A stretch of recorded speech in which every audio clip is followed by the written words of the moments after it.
That when Jesus came to earth, He came to die for all our sins. Porque todos, por naturaleza, sabemos que existe un Dios.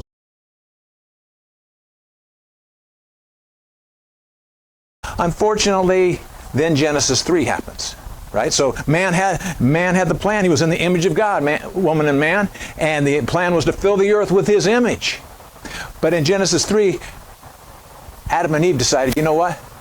We're not going to follow God's plan. We're going to follow our plan. And the most disastrous, horrific thing that you could imagine happened. They disobeyed God, and all of a sudden this world that was created to glorify God from one end to the other was broken.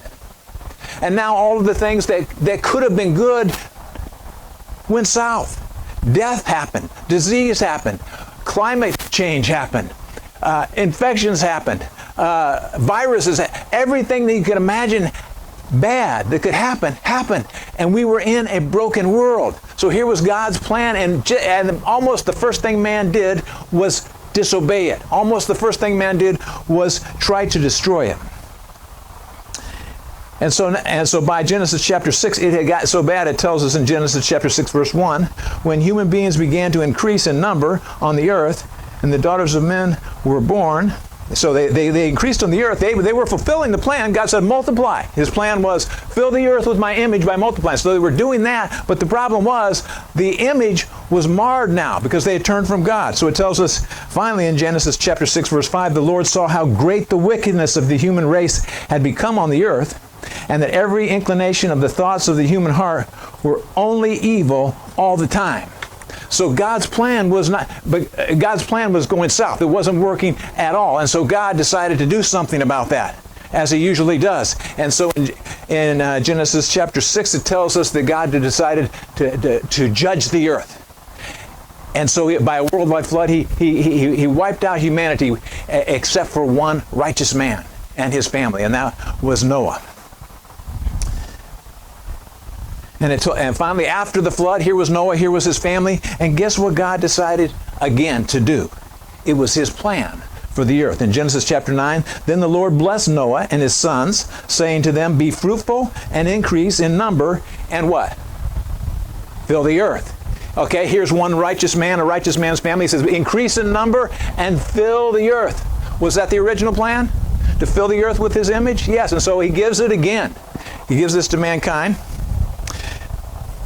But then in Genesis chapter 11, verse 4, it tells us this, talking about the people of the earth. Then they said, come, let us build ourselves a city with a tower that reaches to the heavens, so that we may make a name for ourselves. Otherwise, we will be scattered over the face of the earth, of the whole earth. So what was it that the humans decided to do that was wrong, that was against God's plan? Build the tower. Build the tower. I love that answer. That's what I used to think. Right? It's what I used to think. He's building this tower, and all of a sudden we're going to be, the God was afraid they were going to get like him. But you know what? His plan was this. His plan was fill the earth, right? And guess what man decided to do? We're not going to fill the earth. It says there that what they did was they said, let's build this tower so we can make a name for ourselves. Otherwise, we'll be scattered over the face of the whole earth. So once again, we as a human race decided we don't want to follow God's plan, which is to fill His earth with His image. But God didn't give up, because you know what? Ultimately, whose plan is going to win? God's plan is going to win. And so it's best to know whose side you're on. So it tells us in Genesis chapter... To present us faultless before the presence of His glory with exceeding joy.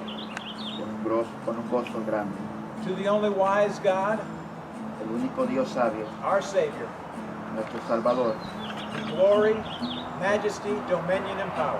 And to present us faultless before the presence of His glory with exceeding joy. con un gozo grande. To the only wise God, El único Dios sabio, our Savior, nuestro Salvador, glory, majesty, dominion, and power.